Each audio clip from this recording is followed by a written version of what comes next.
Tierra Encantada, la Tierra Encantada, Tierra Encantada, la Tierra Encantada, the Guatemalan volcano. Hey yo, it's your boy Yelbu back at it again. And I went and resurrected Tierra Encantada for y'all. In this video, you'll see me build a wooden boardwalk through some South American swampland and build a lush, edge of the forest habitat for the bush dog, straight up the most wonderful canine in all of the world. Join me. Let me get you up to speed. The Pantanal is a natural region mostly within Brazil, the world's largest tropical wetland area. As far as animals go, you can find marsh deer, giant otters, tapirs, anteaters, capybaras, ocelots, caimans, jaguars, tamanduas, macaws, and last but not least, the bush dog. Most of what you see right now was built during a very much unplanned stream that I did for Tierra Encantada. I was planning on doing a Bolo Bolo stream, and then last minute I changed my mind and decided to reopen this zoo again and get to building. Perhaps the hot weather here where I live inspired me to do so. And it had been a while. I hadn't opened the file in a while. I was struggling with continuing planning it, working on the jungle section that I had planned. And then one simple thing really inspired me. In the Wetlands Animal Pack trailer and also in the Wetlands Animal Pack timed scenario, there is this boardwalk made of very organic, chaotically placed wood sections over a path that gives the impression that you're walking on planks over a swamp. That combined with the biome of the Pantanal, which is a very cool, awe-inspiring place, gave me the idea to get started on this habitat. So you'll see me get started on it during this footage, which was all during stream. As you saw, step one of the process was quite simple: to create a path that swung its way around the, well, up until that point, empty grass, then slightly sinking down the terrain all around it in order to create this slightly raised path area, and then making sure that the water is pretty much at the level of the path, so that it looks like the water is at the same level as the path itself. Then we did a little bit of research on stream as to what exactly those people from Tier really used for the path, and we found out a lot of the Asian water wheel pieces were used. So a rather large section of this stream was just me, randomly, chaotically placing these planks, as you can see, all over the path in order to cover it and create a hopefully organic looking section. So I will cut a lot of that out of the video, really. One thing I will say is that to the left you can see these two flat islands, and at the very end of this video you'll see they are still flat and covered with sand. That is because I am very much considering the idea of putting an aviary there for not necessarily Grand Pantanal birds, but just South American birds. However, I'm not absolutely sold on the idea, because I think I like the look of the very flat wetlands area as well, and an aviary might actually ruin the feel of that. We'll see. I'll show that to you next time around. After a while, I sort of lost my patience and started reusing these sections that were very easily fit with the rest, as you can see, and then just filling in the gaps with these planks, making sure to sometimes sink them down or up to add texture and shadow, which is so important. Shadow makes everything look real and cool. Finally, finishing up those sections. And then the next step was to make it look like maybe an actually used place, so we added props. First, for example, a cart here at the very beginning, where I placed some, just some fruits, I believe some pineapples and bananas in there, after first double checking with chat whether or not pineapples were from South America. Somehow I wasn't sure. Bananas definitely are though. And placing some barrels, which are always a good prop that can fit pretty much anywhere. I believe we add some crates later on. So yeah, just to finish up the look of that, and the next step was to start placing plants. And that is obviously where it really started to look like something. We chose the common white-tipped reed here to start placing strategically, you could say, around the path. And then these giant lilies, which are really iconic for the region, the Swiss cheese plant, other South American plants, just placing it around the path to you know, cause integration, immersion of the path with the water, and the other way around. Now, yeah, these apple tree, which has always been a favorite of mine to create bushes and just general greenery. We started placing that around the water, although it will get more lush and lush as this build goes on. And then a piece I very rarely use, this sort of flowery moss, which sunk around here. And if you look at it from the guest's perspective, looks like a beautiful coastline. And then putting a tree here to sort of simulate the flooded vibe, and then reeds in the water as well. Yeah, it will still change quite a lot during the video, but this is what it looked like at that moment. We kicked off the next stream constructing this sign, as I have been doing all throughout this zoo, just a sign announcing the new biome that we are trying to recreate, and giving you guys a show of what it actually looks like, and hopefully making you see the resemblance, kind of. So yeah, I started completing the look of this Pantanal floodplains. Again, these islands in the middle, when I do make up my mind about what to do with them, I'll probably be making them look much different. Lots of plants would be going there, maybe a tree. Again, still in two minds about whether or not to put an aviary in there. Maybe in the comments you can tell me what you think. Should I put an aviary there, or should I leave it as two just overgrown lush islands? That is up to you. Then we finally start work on the actual focus of this episode, believe it or not, and that is the bush dog habitat. The idea straight away was to have this edge of the forest. Right, the Pantanal is a wetlands environment, but it also does have forests, and of course you have the iconic Amazon forest, which is further northeast of the Pantanal. So the idea was to have sort of this research cabin, this stilted house, where researchers would be researching both the Amazon forest and the local bush dog population.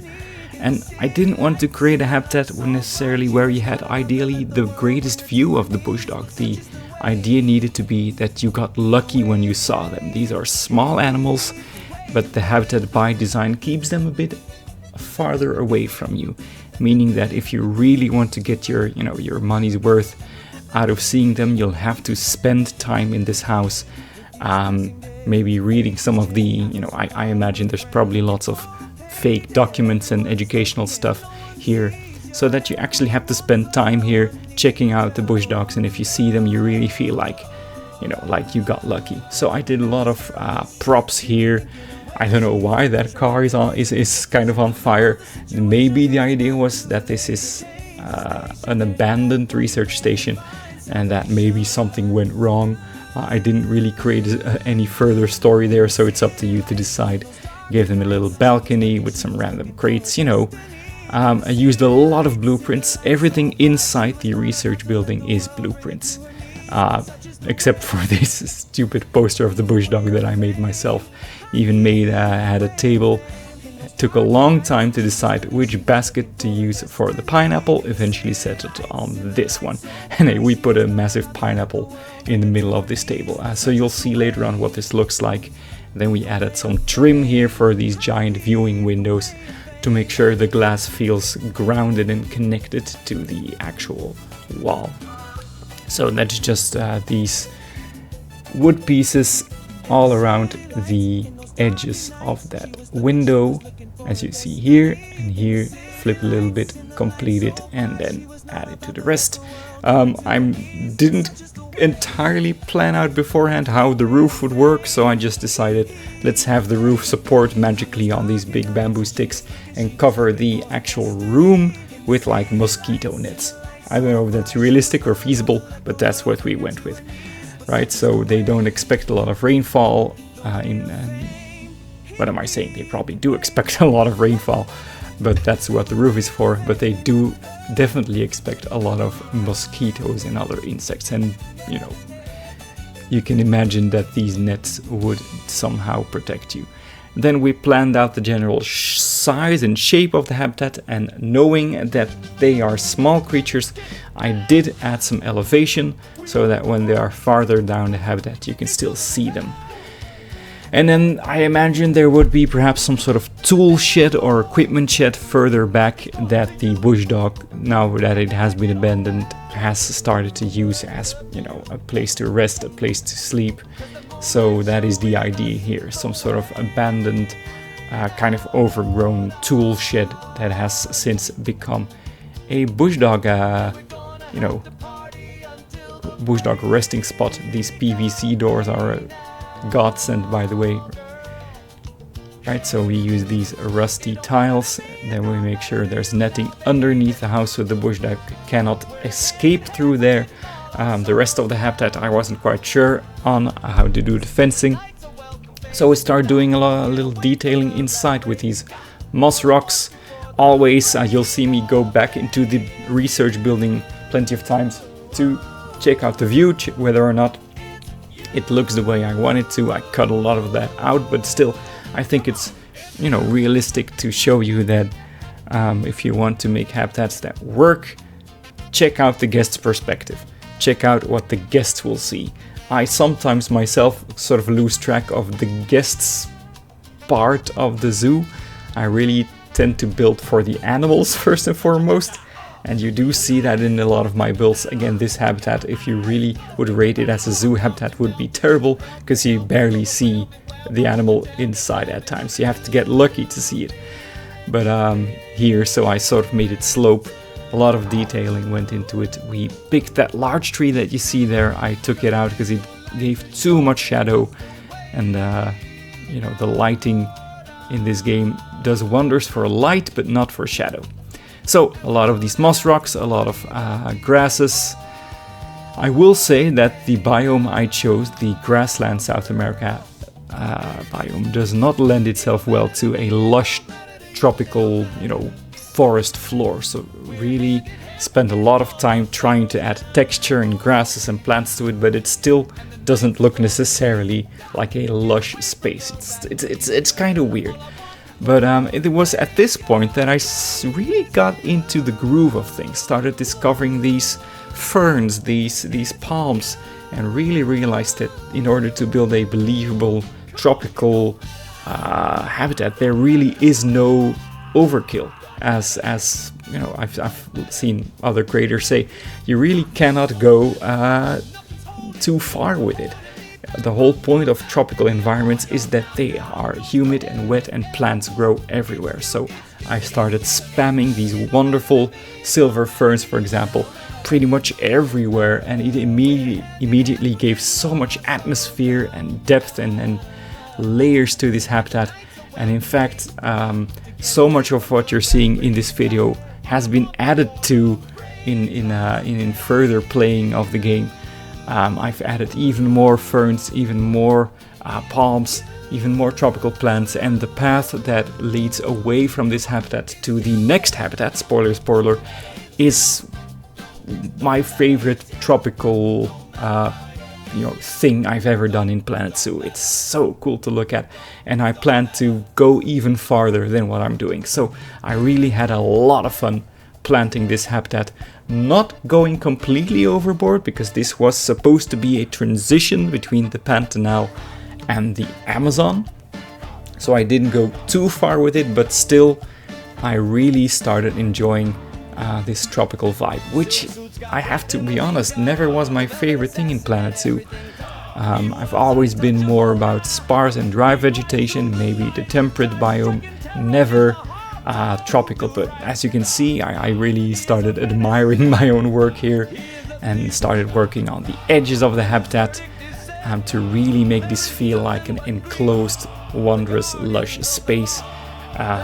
So even making sure that the water itself looks like a swampy locale, adding these underwater plants, and then critically changing the color of the water.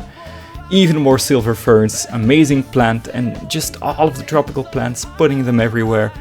Again, you cannot go overboard with it. Looking back at this, I could easily add more and more and more.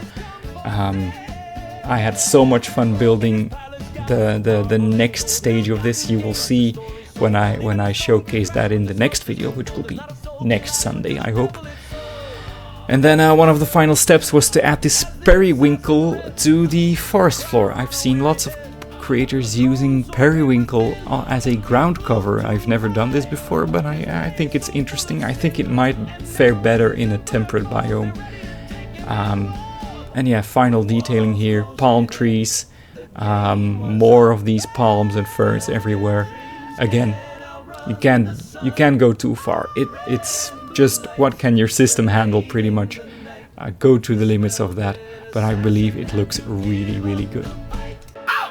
Velvet assassin, his unstoppable rise. Velvet assassin, boy, he's flying so high. Velvet assassin, but now the dark closes in. Velvet assassin, husband always comes for sin. Velvet assassin, lost to silver and sin. Velvet assassin, and now the night takes him in. Velvet assassin, a jail cell so cold. Velvet assassin, have to wait till he's old.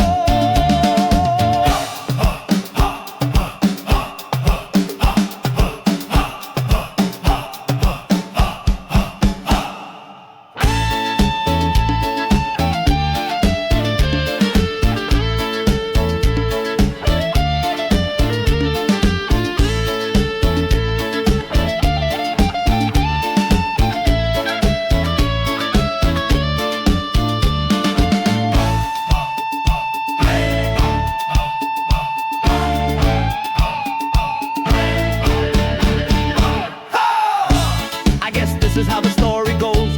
Power slips away like grains of sand. No longer the assassin shadow shows. No longer does his tyranny stand. Just remember before you head out that door, not all that glitters got truly is gold. Then this is how the story's always